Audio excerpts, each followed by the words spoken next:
All right, I think we should get started. Welcome everyone to this 23rd webinar in this discussion series, Tipping Elements, the notion of irreversibility and abrupt changes in the Earth system.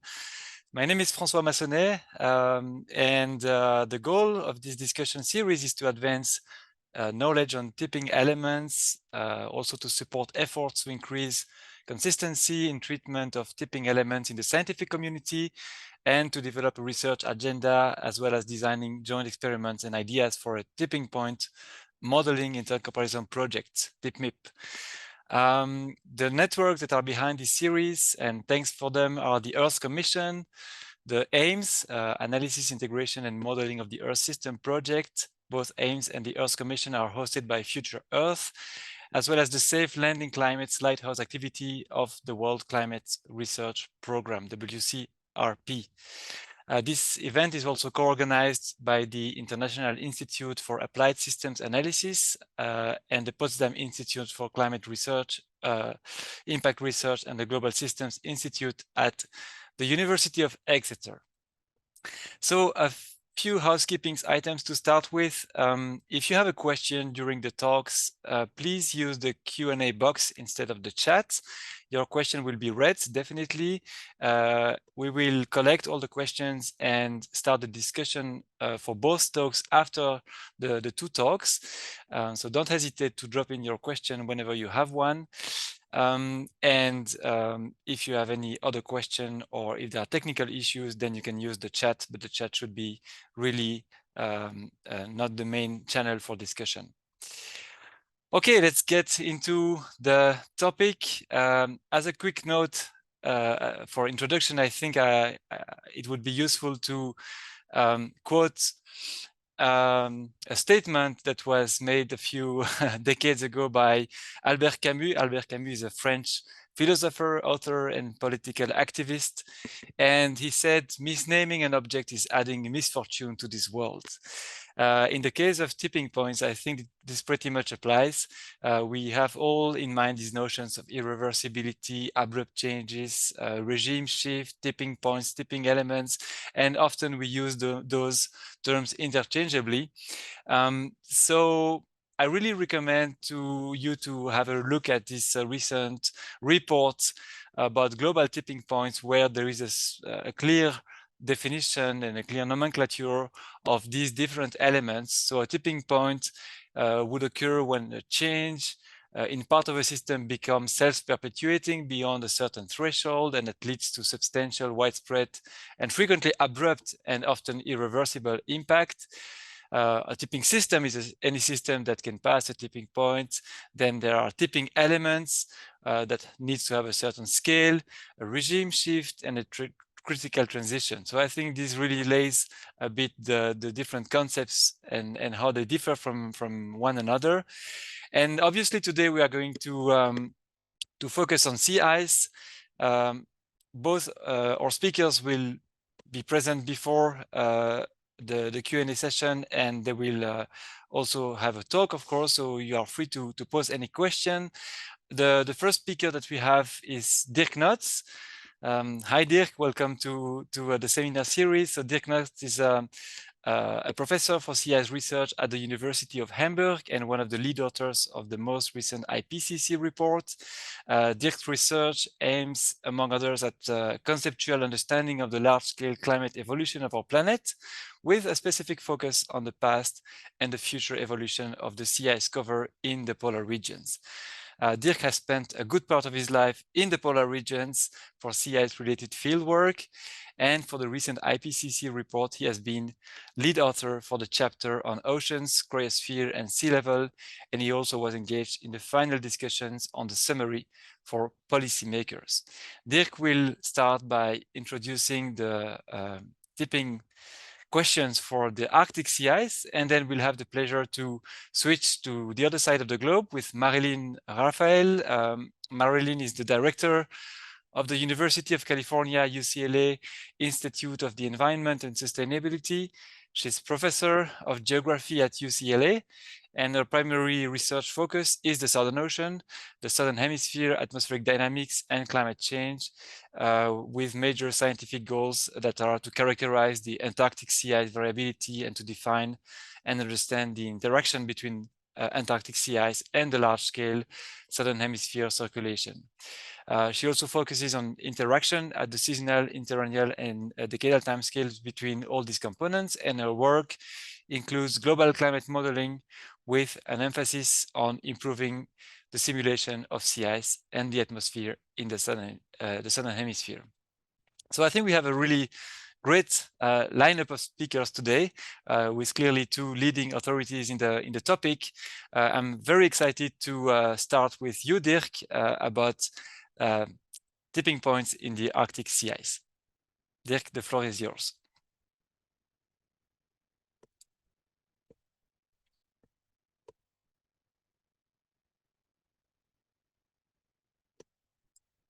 Yes, thank you very much, François, for this wonderful introduction, and welcome also from my side to everyone out there. Thanks for joining us today on this webinar CS, and we'll certainly try our best to make it worth your while. And I have the pleasure to talk about the Arctic sea ice as a potential tipping element in the climate system. And I thought that maybe just to set the scene and to make you all familiar with the topic overall, let's maybe have a quick look at how the Arctic looked like at the end of summer 1996, some 30 years ago, where you see that at the end of summer, still the entire Arctic Ocean would have been covered in sea ice. So this is how the Arctic looked like 30 years ago.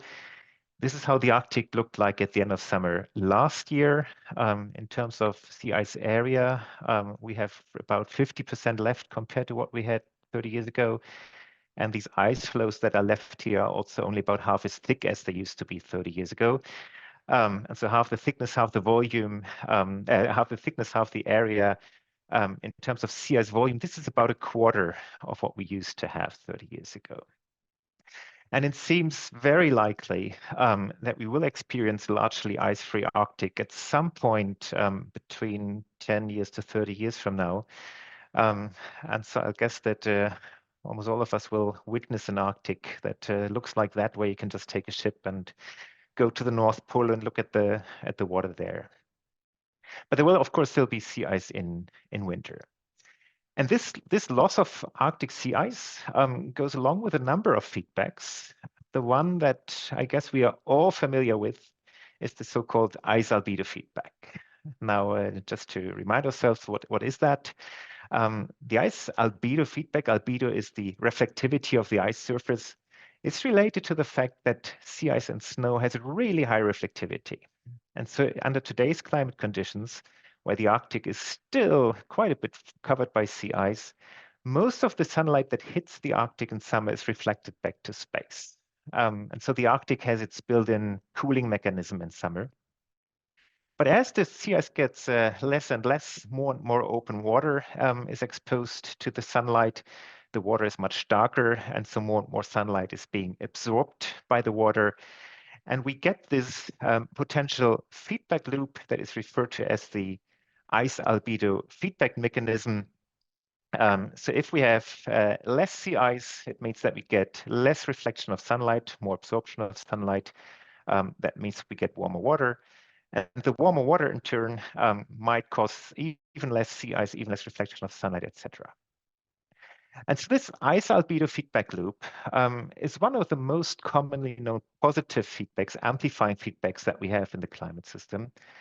And it has long been recognized that this feedback loop gives rise to potential thresholds that once we enter this loop, either we get a massive expansion of the ice cover and owing to this potential self-amplification, or we get a massive retreat until the ice is gone. I think the first study that looked into this was actually published in 1925 by Brooks, who looked at the problem of warm polar climates. And so what he looked at is what happened if the sea ice cover in the Arctic were to expand. And what he found was that sooner or later a point is reached at which a further growth of the ice sheet, which in his nomenclature is the sea ice actually, causes a greater lowering of temperature on its edge than can be neutralized by the horizontal temperature gradient. And beyond that point, in the conditions postulated, the ice cap must continue to grow indefinitely. The critical point at which the ice cap becomes unstable depends on the numerical values assigned to the cooling power of ice and to the horizontal gradient. And so in this very first paper looking at the potential impact of the ice albedo feedback loop, he already uses the term critical point. He didn't use the word tipping point, but he refers to a critical point that might exist beyond which the loss or expansion of the CS becomes unstoppable. Many decades later, it was actually, if we stay a little bit in the historical context, it was actually, again, CS research that introduced the term tipping point into the climate research literature. So there were two CI studies that used this term, and I think those were really the first that used the term tipping point in the sort of modern era of climate research. The first one was published in 2005, submitted in 2004 by Ron Lindsay and Jane Zhang. And it had the title, The Thinning of Arctic CS 1988 to 2003, Have We Passed a Tipping Point? And that was then soon followed up by a study by Mike Winton from GFDL, Does the Arctic Sea Ice Have a Tipping Point? And basically with these two papers, the term tipping point really gained traction, both, as we all know, in the scientific literature, but also in the wider media context. So if we just look 1 year ahead at the year 2007, the first widespread media use of the tipping point also had a sea ice context then. So we saw headlines in 2007, Arctic thaw may be a tipping point. Low level of Arctic sea ice indicates a tipping point, has reached a tipping point. There's a death spiral, etc. And all these press releases, all these media snippets were triggered by the strong decrease of Arctic sea ice area that we had witnessed in 2007. So what is shown here is a time series of sea ice area at the end of summer in the Arctic.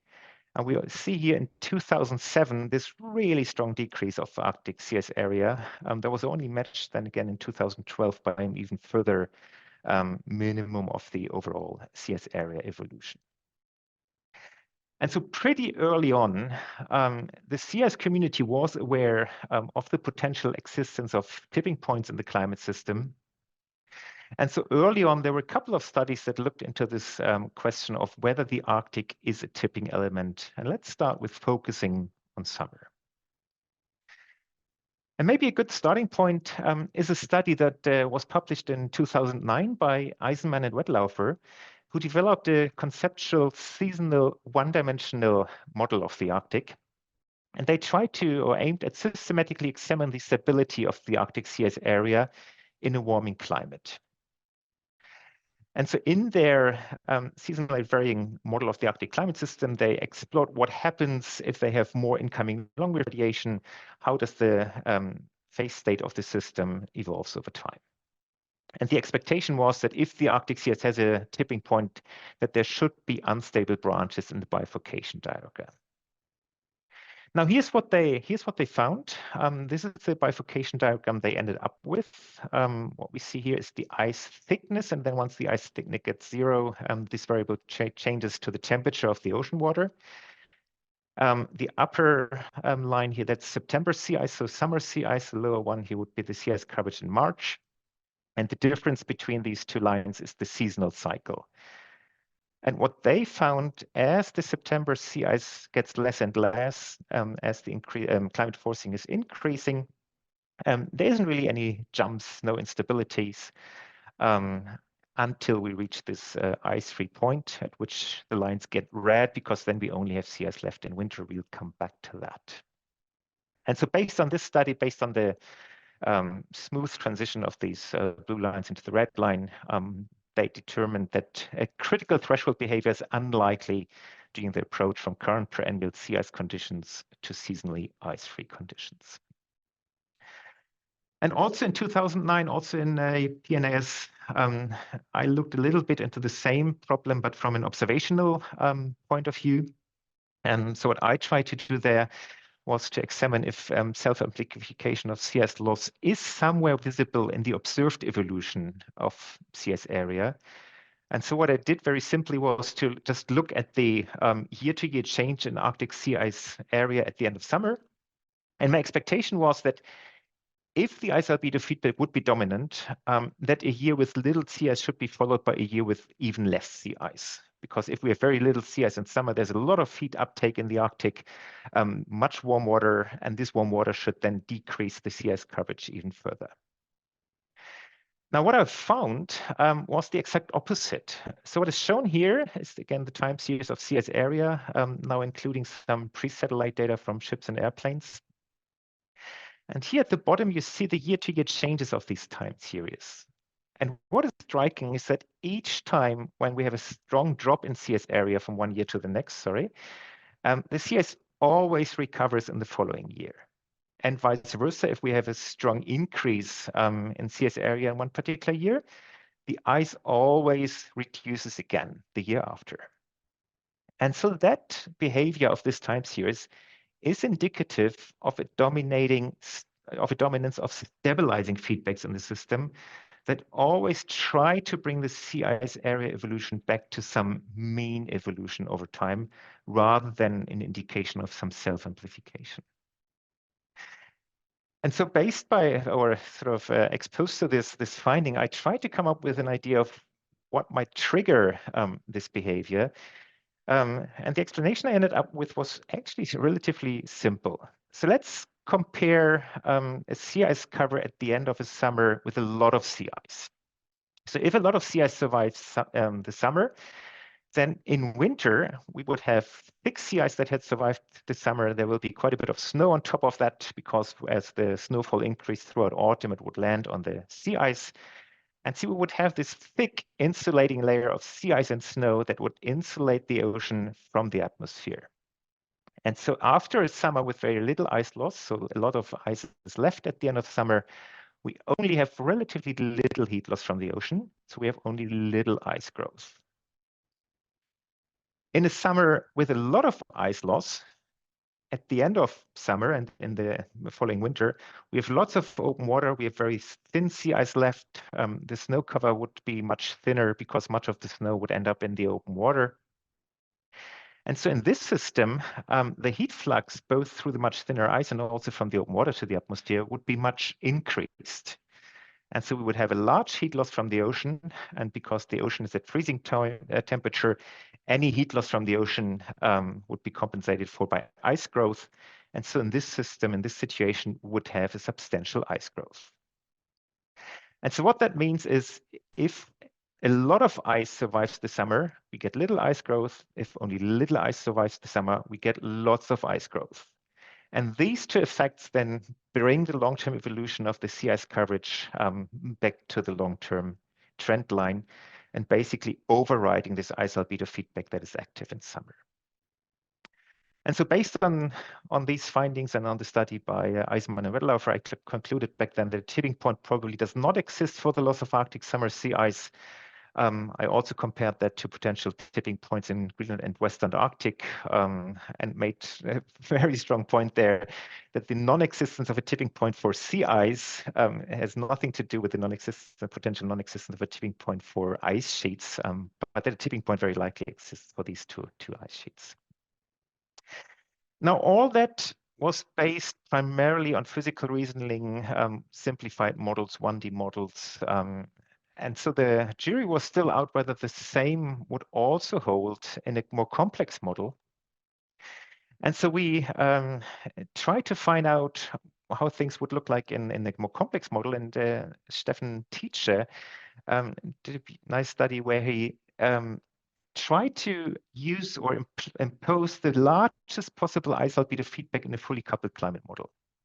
And so what he did in this study was he simply removed all Arctic sea ice at the start of summer artificially from the Arctic, and then let the climate model simulate the evolution of the ice cover from this ice-free state. And the expectation was that if we remove all ice at the beginning of summer, the albedo would be so low that so much heat would be accumulating in the ocean that the ice cover would be gone forever. And so this was the model simulation that he used for his experiments, an A1B scenario back then. And we see this slow decrease of sea ice over time. And every 20 years in 1980, 2000, 2020, he basically modified the simulation and said, well, I'll just remove all this ice and see what happens. And the red lines showed what he found. Within a couple of years after the ice removal, the ice simply went back to where it used to be. And so the ice basically wants to have an ice area that matches the climate state that is exposed in this climate model.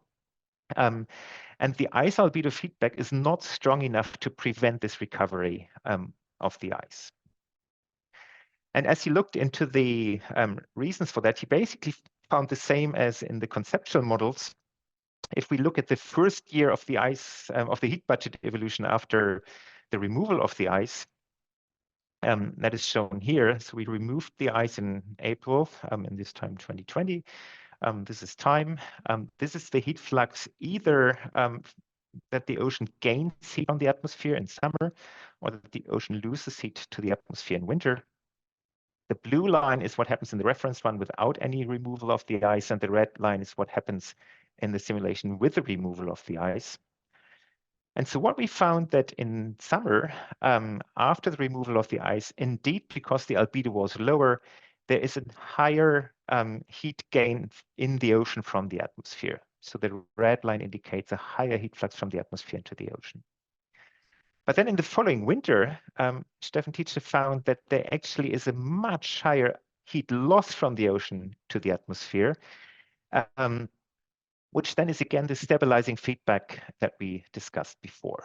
And so the stabilizing feedback is not only visible in conceptual model and not only visible in the observations, but we also find it to be at work in more complex climate models.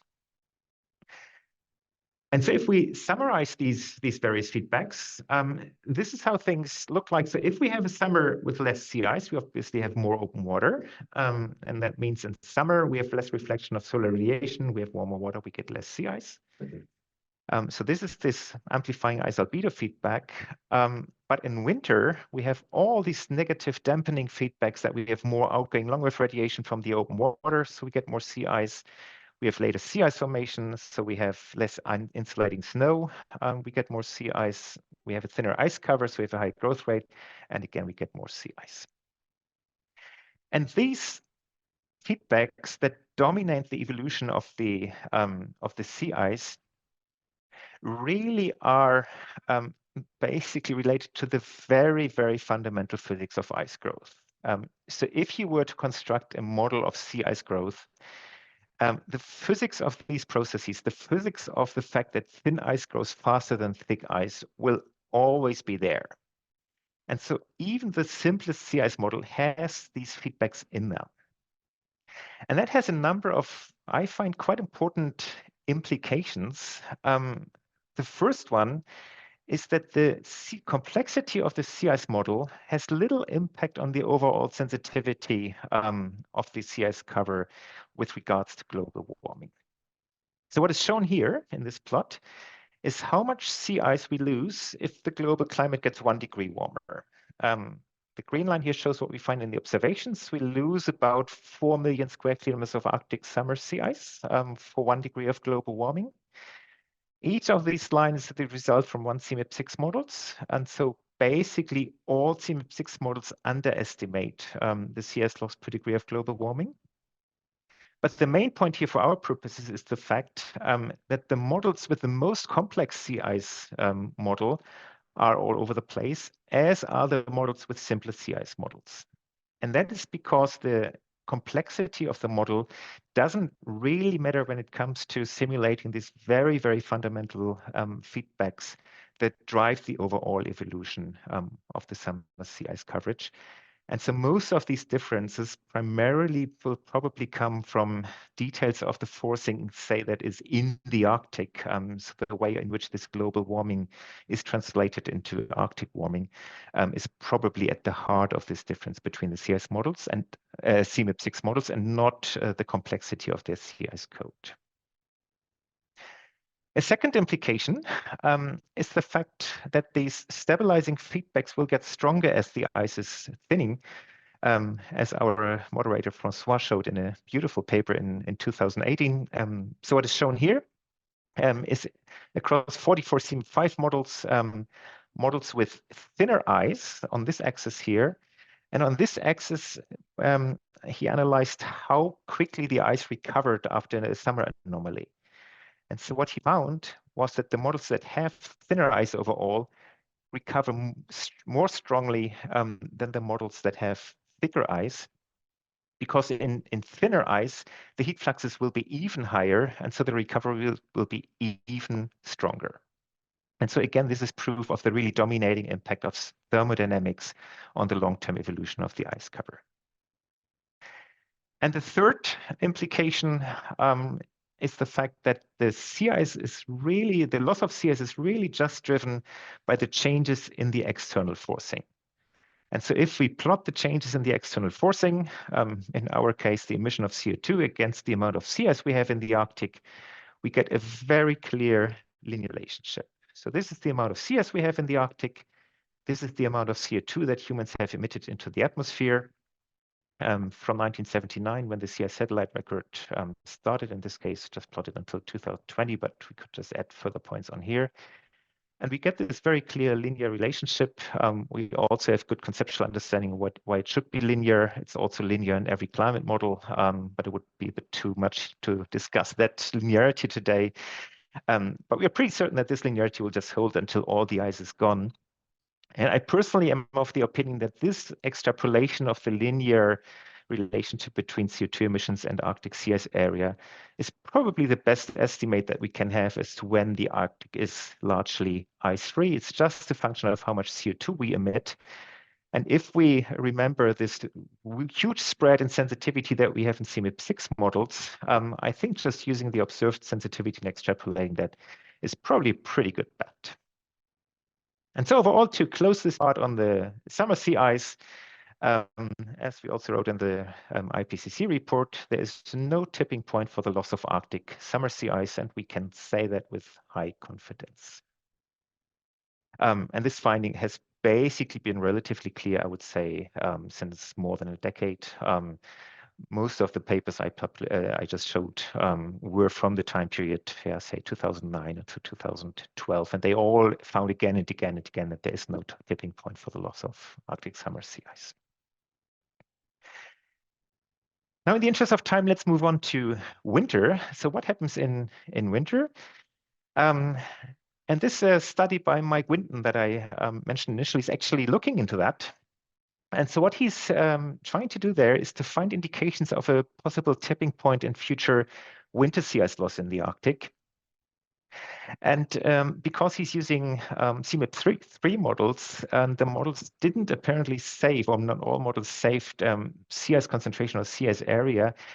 He was analyzing albedo in the Arctic. And the expectation would be that if there was a tipping point for the loss of Arctic winter sea ice, one should somehow see this in the time series of Arctic average albedo.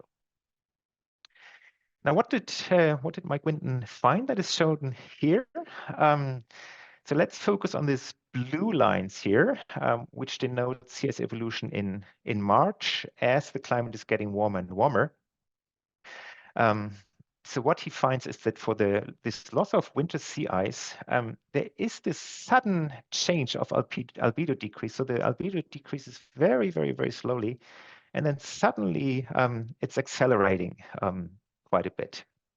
And this acceleration is not only visible in CMIP3 models, but we also find it in CMIP5 models that the winter sea ice evolution is getting faster at some point. And that is, we thought, was eventually potentially related to the finding of this study by Eisenman and Wedlaufer that I discussed initially, which in their one-dimensional model found that a critical threshold associated with the sudden loss of the remaining wintertime only sea ice cover may be likely.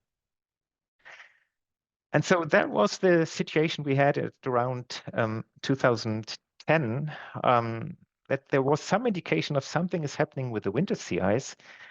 And so Chao Li set out to try and understand what is going on there. And so what he did was to examine the reversibility of Arctic sea ice loss. And so what he did was to use a climate model where he first increased the CO2 concentration in the atmosphere, then left the CO2 concentration stable, and then decreased the CO2 concentration again over many thousands years. So to sort of do things very slowly, CO2 increases, CO2 remains high, CO2 decreases. And our expectation was that if the loss of winter sea ice had a tipping point, the sea ice evolution during the CO2 increase should differ from the evolution of CO2 during the decrease.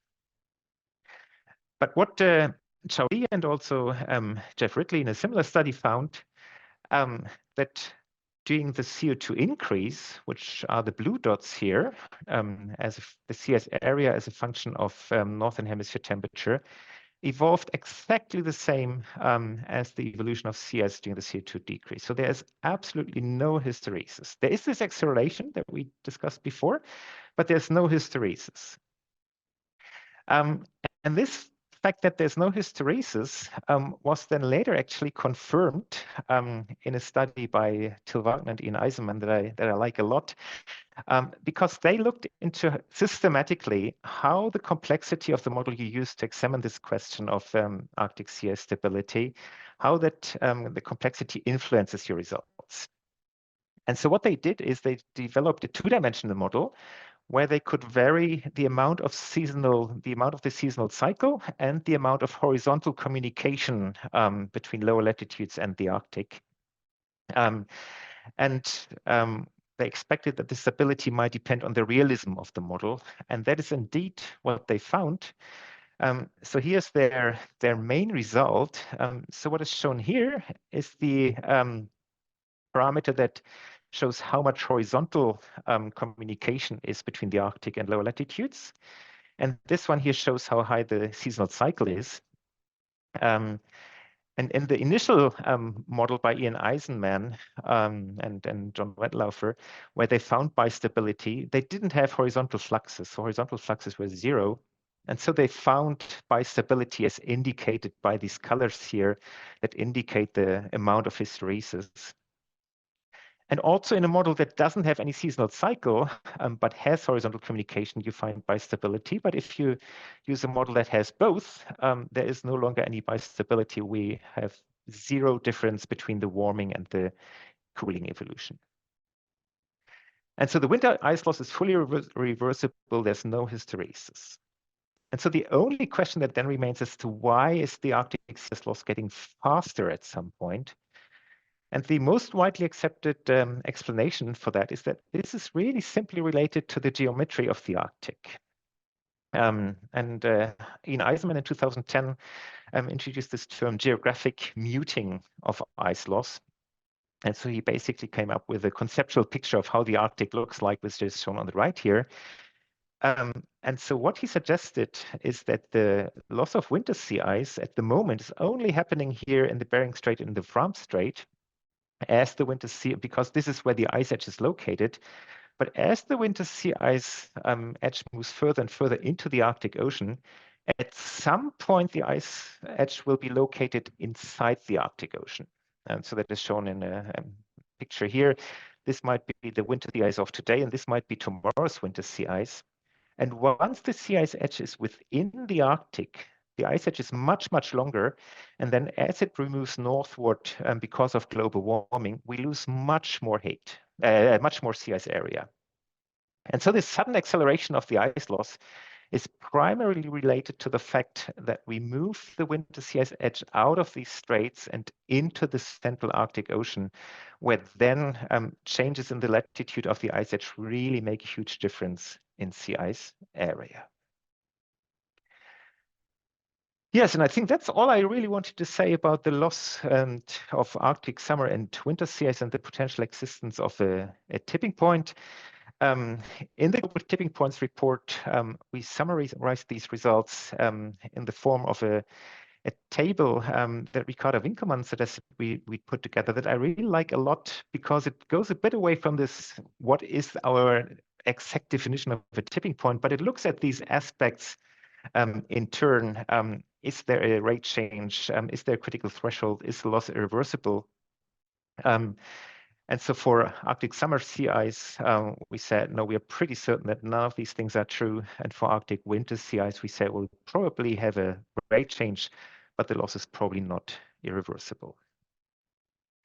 And so to summarize everything that I've tried to get across here, there is no tipping point for the loss of Arctic summer sea ice. And this is because stabilizing feedbacks in winter dominate over the amplifying ice albedo feedback that is only active in summer. And the summer sea ice coverage therefore follows the mean climate state and decreases linear with CO2 emissions and global mean surface temperature. In winter, the loss of Arctic winter sea ice will eventually accelerate as global warming progresses. And this is because the northward retreat of the ice edge causes more sea ice loss once the ice edge is within the Arctic Ocean and no longer in the Bering Strait and the Fram Strait. And whether or not this should be called a tipping point really then at the end depends on your definition. If your definition of a tipping point involves some aspect of irreversibility or hysteresis, then also the loss of Arctic winter sea ice does not contain any tipping points.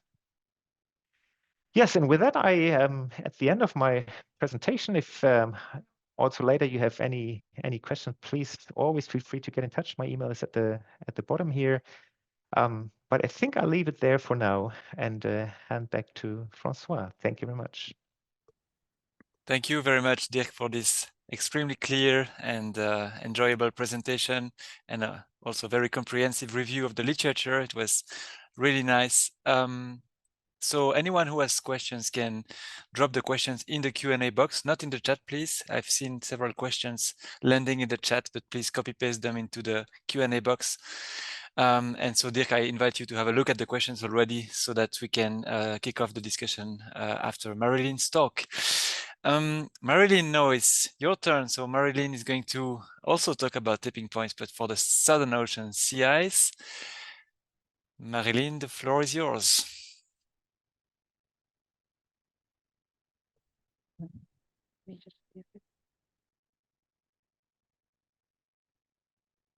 Hang on a minute. You would think I'd have this set by now.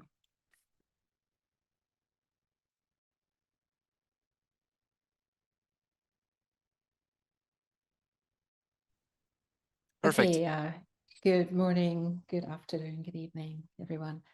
So I've been listening intently to Dirk's presentation and realizing that, well, not realizing, but it emphasizes how much more research has been done on tipping points in the Arctic in terms of Antarctic sea ice than there has been in the Antarctic. The systems are not only different, but geographically, but the variability in the ice has been very, very different as well. So what I have prepared is more of a survey. You wouldn't get an answer. I don't have an answer to the question, is Antarctic sea ice a tipping element? I don't have a conclusive answer. I do have a number of things that we'd want to consider going forward, for example, if we were to try to model things like tipping points in Antarctic sea ice. The first thing that I want to do is just give you a little bit of a background of the geographic setting of sea ice in Antarctica. It's very different from that of the Arctic.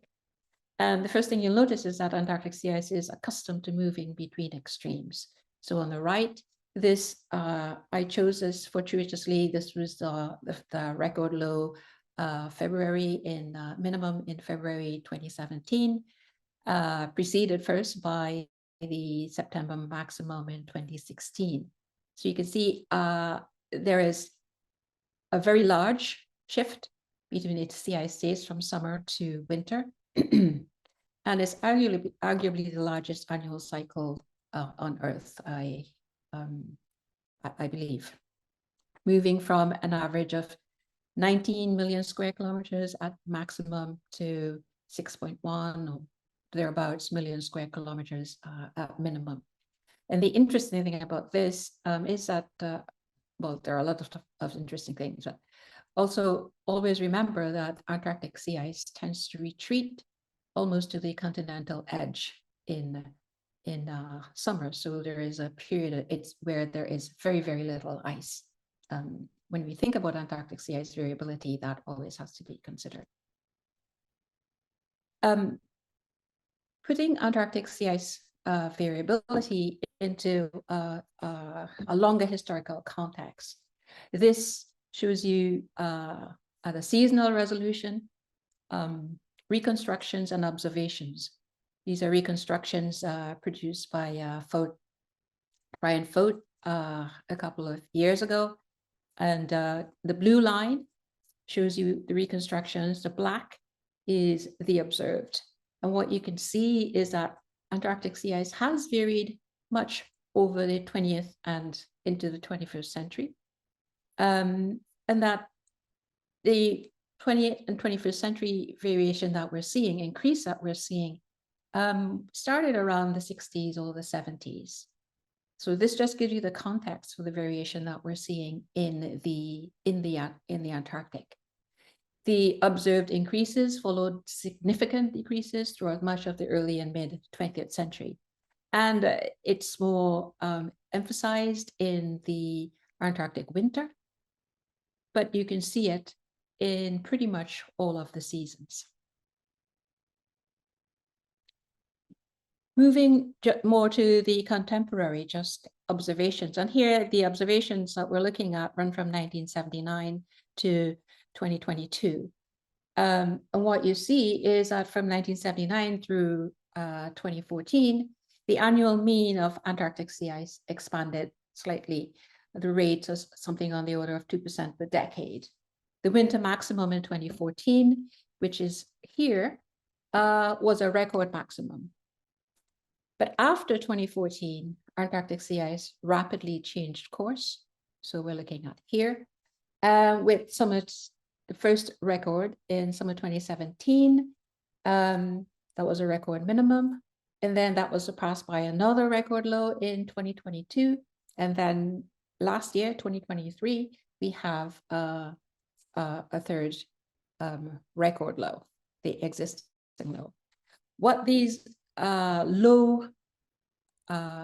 record lows have done is, if we look to the left, it has changed what was a slow increase of Antarctic sea ice, positive linear trend, to a trend to no trend. And in fact, if we include the values from last year, the trend is slightly negative.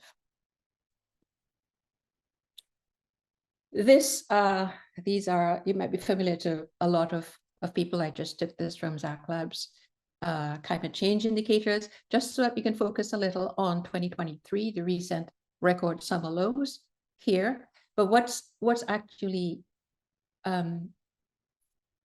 really dramatic about 2023 is this line here, the anomalies, significantly different from the rest of the pack. The rest of the pack, there are anomalies, negative and positive anomalies around the mean, but they're pretty closely tied together. In 2023, however, there was a significant difference. And this is part of what perhaps is driving the idea about Antarctic sea ice being a tipping element or having a tipping point. The outlook for Antarctic sea ice, just looking at models, and again, taking these models with a slight dose of salt, given the biases. This is work produced by Letty Roach a couple of years ago using CMIP3, CMIP5, and CMIP6 models. And what they show, the takeaway from this is that the rate of change of sea ice area is in February and in September is similar across the 3 generations of sea ice models. There's a slightly higher rate of decline in September in the CMIP6 models, but generally speaking, there's nothing dramatic in there. There is just a slow decrease over time. And in September, this is where we have the sea ice maximum. There is still ice in the ensemble mean. In February, there is loss of ice to looking like 0 towards the end of the century. Now, the consequence of reduced or no Antarctic sea ice extent is another thing that I looked up. And the I just chose 3 different climate variables, or 3 different factors for the Southern Ocean, for the Antarctic. And the first one that you're looking at is sea ice is a habitat for plankton. And on the left is the summer near surface chlorophyll bloom you see on the Southern Ocean. What's important here is to look at the concentration of chlorophyll within the Antarctic sea ice maximum. That red line, if you can see it, hopefully that denotes the Antarctic sea ice maximum. The point that's being made by this particular slide is that the loss of sea ice or reduced sea ice formation alters the timing of phytoplankton blooms. It makes them bloom earlier and it makes them less intense. This has an effect on the health of the zooplankton, which depend on these blooms. And ultimately, they have an effect on the amount of carbon that's drawn down from the atmosphere into the Southern Ocean and how much carbon is stored within the ocean. So an interruption or a change in timing or amount of sea ice on the ocean has a significant impact on the storage of carbon within the ocean. And this is not to mention the fact that the zooplankton are base food in that ecosystem. A second let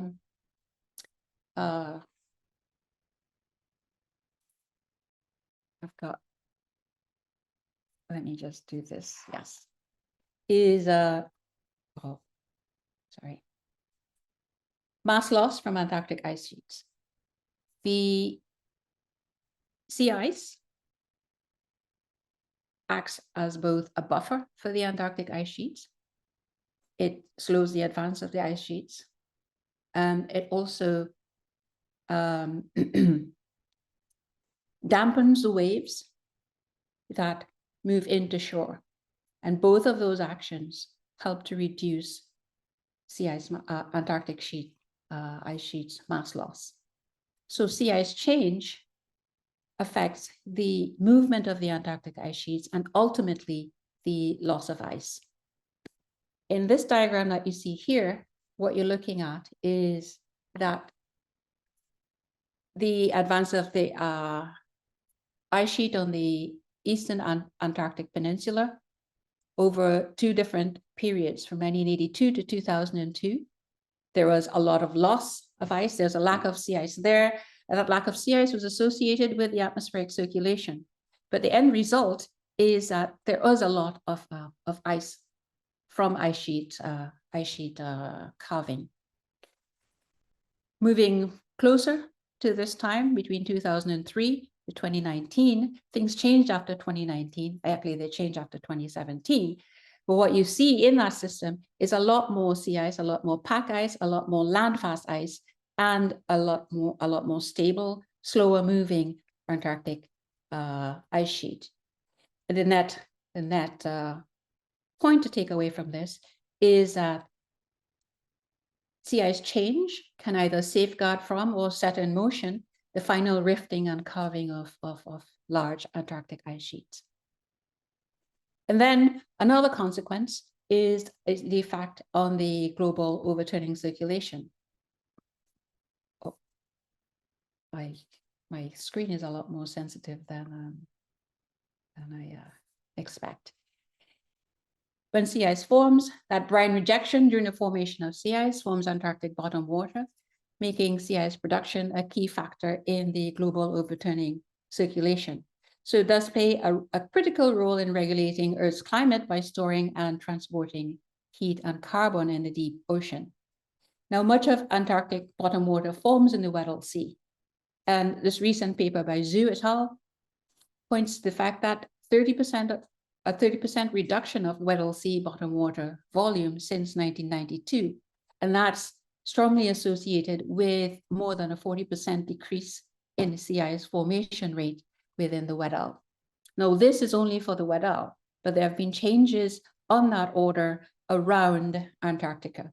So what this is saying is, and it's stuff that most of you know already, is that as the sea ice formation is reduced in the Antarctic, that has an effect on bottom water formation and ultimately an effect on the global overturning circulation.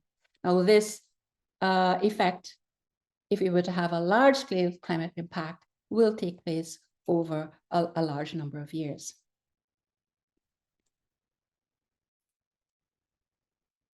Changes in the Antarctic that might trigger tipping points. Antarctic sea ice loss. And this is an important paper that was published last year. And what it emphasizes is that we've had 3 record-breaking summer lows over the last 7 years. And they link that those record sea ice minima with Southern Ocean warming, which is what you see in the bottom panel. They suggest that the ocean warming contributed to pushing sea ice to a new low extent state. And the idea is that they've suggested rather is that underlying processes controlling Antarctic sea ice coverage may have changed. Now, this is one of the studies that can be used perhaps to support the idea of Antarctic sea ice as a tipping element, or Antarctic sea ice having a tipping point, except this has only been occurring over the last few years and not as extended a period as has been occurring for the Arctic. Another, Antarctic heat waves.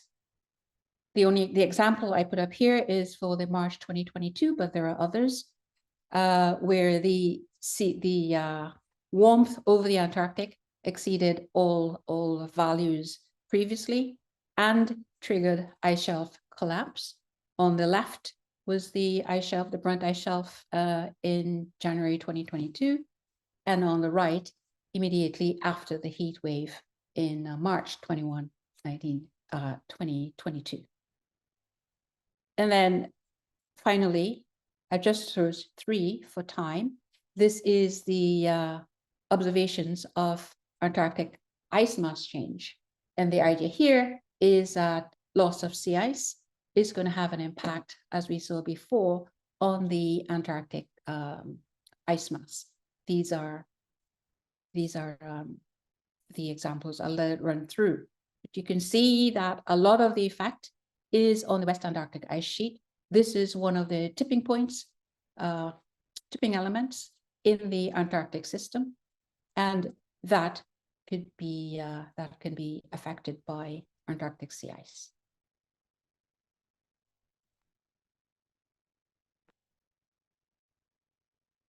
Now, I don't have a summary, but I do have some questions, and that is, or some comments, and that is, a difference between the Arctic and the Antarctic sea ice decrease is that the Arctic sea ice decrease has been substantial and sustained over the satellite era, at the very least. So the question of, is it a tipping element or more, can be more easily addressed for the Arctic. For the Antarctic, it's different. Sea ice there has been, until recently, been experiencing quite slow growth and returning to the mean every time there has been some small perturbation. So it's been quite stable with no abrupt change until recently. And also, as the slides I've shown hopefully show, the Antarctic system is really complex. Antarctic sea ice, not that the Arctic isn't, but I'm focusing on the Antarctic. Antarctic sea ice is coupled to other parts of the system that are also undergoing change. So to tease out the influence of sea ice itself, or the is going to be a little bit different. Antarctic sea ice variability is contributing to the change, but it's not the only agent of change. And that makes it difficult to conclude with certainty that it is a tipping element. And there I say that is a focus for perhaps further modeling experiments. And all sorts of changes are possible. The tipping element can express itself in complex ways, not just mean shifts or changes in slope. There could, for example, be an increase in variability of volatility. And then if we think about that, then maybe we can look at Antarctic sea ice over the observed period, because there has definitely been a change, an increase in variability, quite apart from the record lows in the last few years. And then up until recently, there's not been a lot of evidence for a tipping point in Antarctic sea ice. However, there is a suggestion that the Antarctic sea ice regime is changing. So it may be that while Antarctic sea ice was not a tipping element in the past, the last 5 years or so, or 7 years, suggests that it could be a tipping element in the future. But that is a subject for discussion, and I'll stop there. Thank you very much, Marilyn, for this excellent presentation and insights on whether the Antarctic sea ice is tipping or not. I think maybe more questions than we have when we start to think about it, but it's fascinating. Thanks for dropping a few questions in the chat. I would like to start maybe with one question for Dirk. And that's the question from Keith Alverson. In the study of the reversibility that you showed, the 1,000-year ramp up, ramp down CO2 forcing experiment, did you account, did the authors account for exchanges of CO2 between the atmosphere and the ocean? No, that was not done. The simulations were not done with an Earth system model that had a carbon cycle, but the CO2 concentration in the atmosphere was prescribed. However, I don't really expect too much to change if we were to look into how the CO2 exchange between the Arctic Ocean and the atmosphere were to evolve over time, because the Arctic Ocean really is tiny compared to the rest of the world's ocean, and it doesn't really interact a lot also with the other oceans because it is geographically so isolated. So in terms of its surface area, I think the Arctic Ocean is about 3.5% of the world's ocean, and whether or not it's ice covered, I personally would assume doesn't make too much of a difference for the results I showed. Thank you. There are two questions that are going along the same line. It's about the role that the thermohaline circulation, the AMOC, or the Gulf Stream, although it's not exactly the same thing, but the role of the weakening of those elements, what is the role that the weakening of those elements could have on the Arctic and potentially also Antarctic sea ice? So maybe I would start with Marilyn. Is there evidence that tipping points in those large-scale overturning circulations could have an impact on the Antarctic sea ice, or the other way around?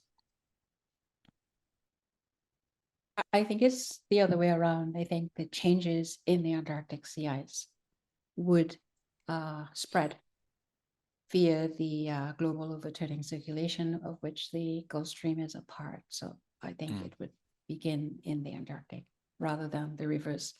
I'm saying that, but of course, you know, maybe I should say, how do I say it? Of course, everything is connected in the end, because the flow moves from the Antarctic north, but then there is return flow. And as long as there's return flow, then there is a chance for a connection. But in the first instance, I'll say that the influence, the stronger influence would be from the Antarctic. And moving to you, Dirk, now supposing that the Gulf Stream I read the question, the Gulf Stream would slow down. I guess also the AMOC would slow down in general. Could you expect Arctic sea ice to somehow recover despite the increase in greenhouse gases, or is it a scenario that is to be excluded for the coming decades? Yeah, I don't think the impact of the slowdown of the AMOC would be strong enough to reverse the sea ice loss. So in most CMIP models, the AMOC reduces by about 30% by the end of the century in a strong forcing scenario. And despite this slowdown, which causes a localized decrease in the warming in the North Atlantic, the Arctic keeps warming much more than the rest of the planet, with winter temperatures rising by about 20 degrees, for example. And so what I would expect with the slowdown of the AMOC would be potentially a slowdown of the ice loss in the Arctic, but not a reversal. Thank you. Next, I'm going to pick up a question that again applies, I think, to both hemispheres. Initially asked for Dirk, but I will ask it for to Marilyn as well. So what happens now if all the sea ice is gone? What does a new climate look like when we have removed all the ice, and that the forcing is strong enough to sustain an ice-free state, maybe first only for summer and then year-round? Dirk. Yeah, I think it depends a bit on which perspective one is taking. From a climate perspective, I would argue that almost every square meter of sea ice that is lost has a similar impact when it comes to the Arctic. And so once the very last ice floe melts, nothing spectacular will happen. However, from a more cultural perspective, it certainly will make a difference for all of us if a landscape that always was there is no longer. And so for us, it would make a difference whether the Arctic is just an ocean or whether there's ice cover in there. And I often hope that the results that we have, that we are actually able to wipe out an entire landscape from the surface of our planet, the summer sea ice cover of the Arctic, hopefully is just another indication to show us just how powerful we humans have become, and that we really have responsibility for how the future of this planet looks like. And hopefully these results also help us really take this responsibility seriously. And then finally, if we look from an ecological perspective, there it would make quite a lot of difference whether we have no ice or little ice, because the last ice that we expect to exist in the north of Greenland, for example, North Canada, will probably be an important habitat for Arctic flora and fauna. And once those ice floes are melted, the ecosystem shift would probably be quite dramatic, I expect. But I'm certainly not an expert on the topic of ecosystem changes with the decreasing sea ice cover. Thank you. Marilyn, on your side, well, summer Antarctic sea ice is almost gone after the records we have observed. Winter sea ice might be declining in the next coming decades, we don't know. But according to you, what would an Antarctic year-round ice-free Southern Ocean look like? You have mentioned ecosystems, you have mentioned dense water formation. Would there be other elements to keep in mind in that new state? First of all, say it's a state that I don't really want to imagine. I don't really want to happen, rather. But when all the sea ice is gone, what that means is that the land ice is threatened. It's threatened already by warming temperatures. But when all the sea ice is gone, it's no longer buffered. So you can expect much more rapid mass loss from the Antarctic ice sheets. You can expect that the oceans, the Southern Ocean's role and its carbon pump is going to be dramatically reduced. I'm not an expert on it, but just reading up and seeing what the relationships are, you can expect that and that be a direct relationship. You can also expect, with respect to the question asked earlier, changes in the global overturning circulation, and these are changes. I think that once they get started, I think it will take a long time for them to return to any sort of stable stage. And that is going to have an impact. If we have that, for instance, the mass loss of ice, if we have that, that's going to have an impact on global sea levels around, especially in the areas that we tend to live. And so on, there are lots of things that will happen as a result. So Antarctic sea ice then would be a trigger for a number of tipping elements, if you like, in that case. It's not a scenario that I expect would happen in the Antarctic for a very long time, because it would take a dramatic change in the surface temperature, not just of the ocean, but of the atmosphere, for there not to be ice during winter, for example. The ice might be thinner, but it would probably still be there. Excellent, thank you. There are two similar questions on polynyas, so I would like to touch a bit on that topic. So what is the role of polynyas in that tipping point discussions? Do we expect to have more polynyas in the future in a warmer Arctic, in a warmer Antarctic? Can they be part of a destabilizing chain? So maybe we can start with Dirk, if you have any insights about polynyas. Yeah, I think first of all, in the context of the sort of long-term evolution of Arctic sea ice, I would count polynyas as very similar to general open water. So in summer, any polynya, any opening in the ice would accelerate ice loss throughout summer. So if we have lots of polynyas at the beginning of summer, we probably will have quite little sea ice at the end of summer.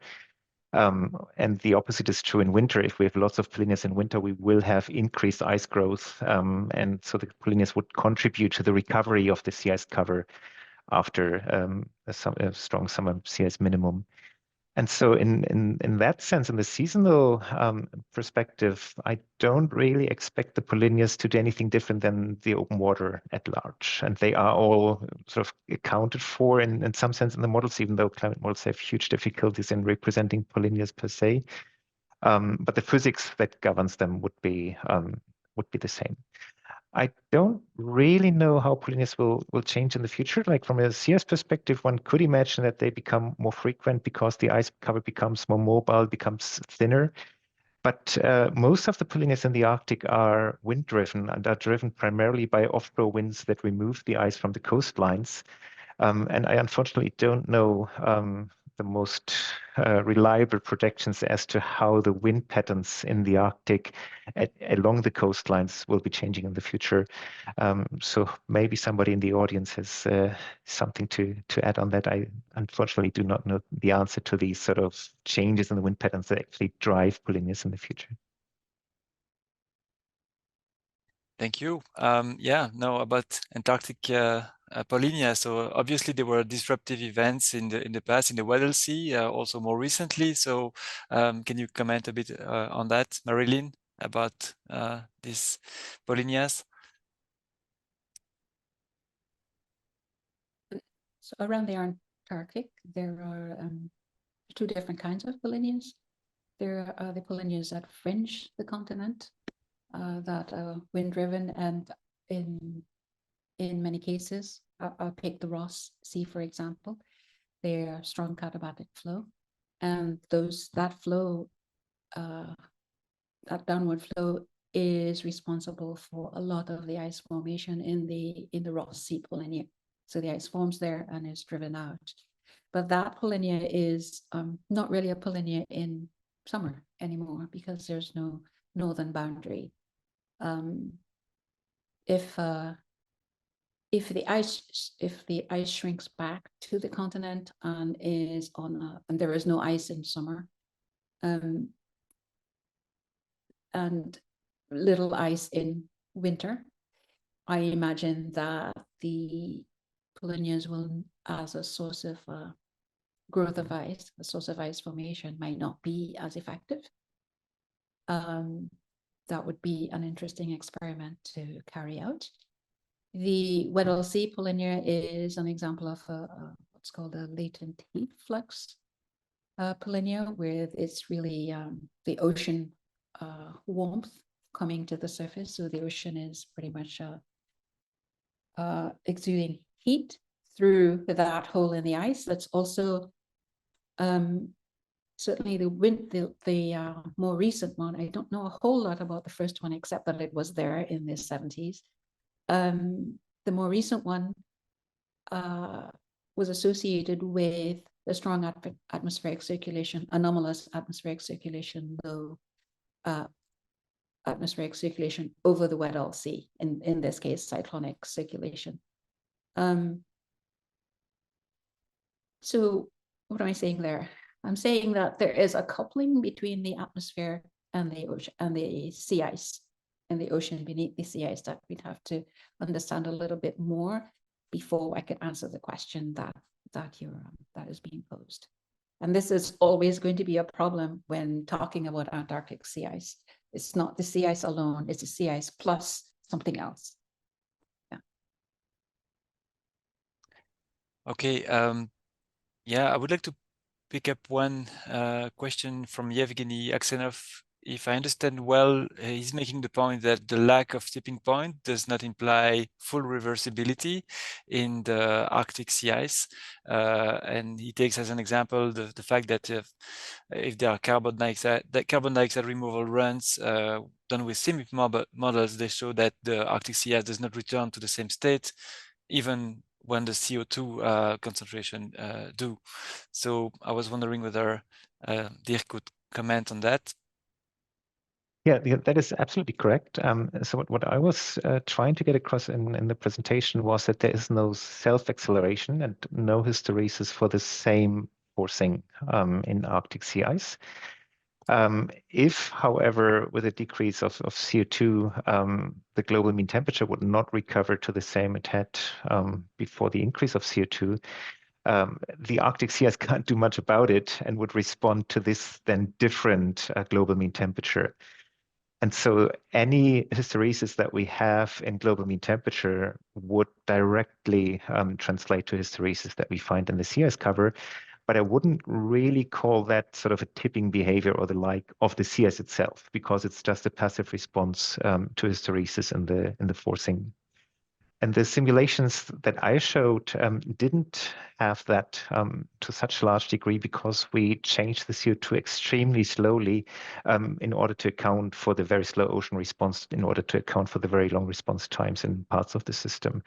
But in reality, it's true that if we were to reduce CO2 again, there would be certainly some lag in the response of global mean temperature, and thus also in the response of the Arctic sea ice cover. All right. We have a question from Subham directed to Marilyn, I guess, about the famous heat wave that hit the Antarctic continent in March 2022.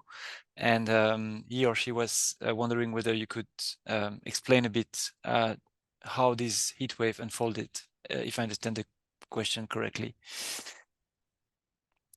Okay, I'm not immediately equipped to explain how the heat wave unfolded, except to say that what it was an intrusion of warm air from the north, from the tropics, moving over, and also involved regions as far north as Australia. So it was not just something isolated to the Antarctic continent, but it traveled in. I could provide references for this, for the development of this, but right now I can't. I'm so focused on the ice that I can't think about the atmosphere. Thank you. So let's maybe do 5 more minutes and then we will wrap up the session. there's a general question about possible connections between Arctic and Antarctic sea ice changes, whether the two would be connected by some sort of mechanism, and how to understand the connection or the counterbalance between those two hemispheres. I don't know if someone would like to pick up the question.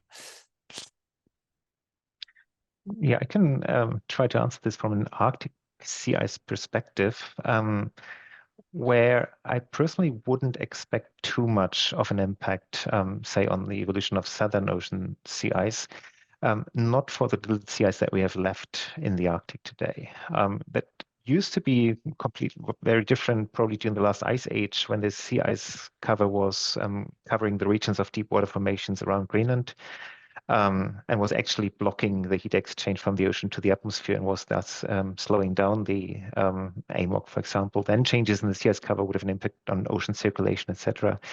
But for the small sea ice cover that we have today in the Arctic Ocean, also from studies that looked at how much do we actually really see an impact of this sea ice on mid-latitude weather systems, I personally don't really expect much of an impact on Southern Ocean sea ice.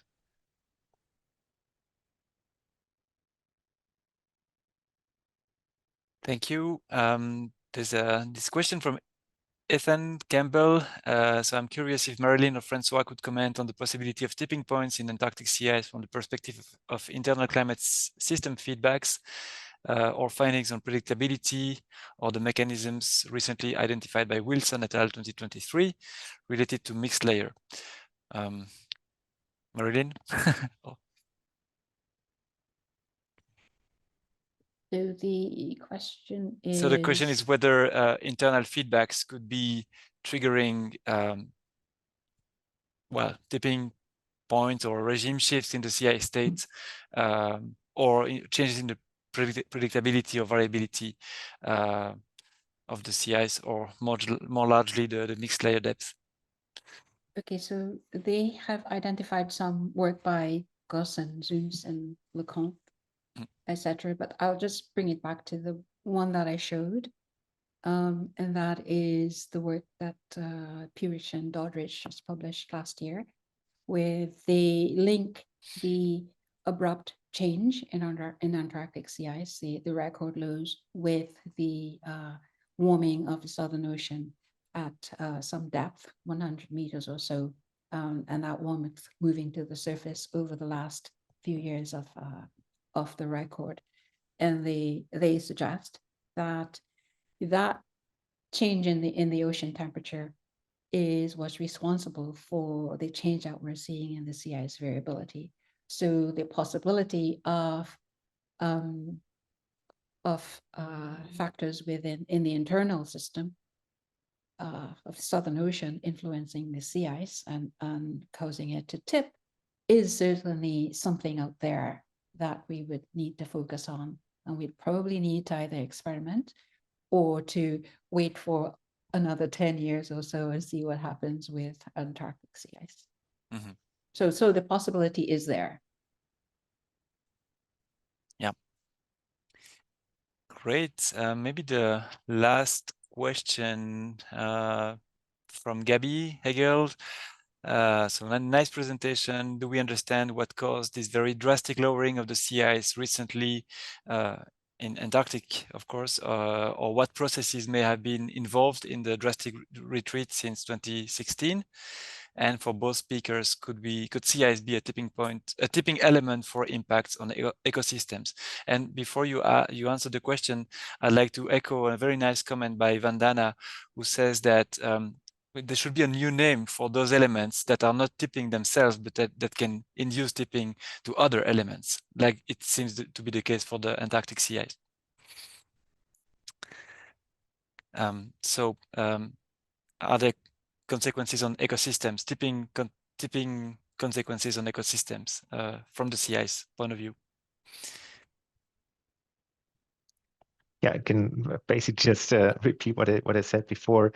So my understanding also from talking to people who look into that in detail is that is probably the most drastic consequence of an Arctic that is ice free in summer would be the drastic shifts in the ecosystem. So if any sort of species, algae, mammal, whatever, depends on there being sea ice all year round, if that sea ice is gone in summer, even for just a couple of weeks, some parts of the flora and fauna simply might not be able to survive.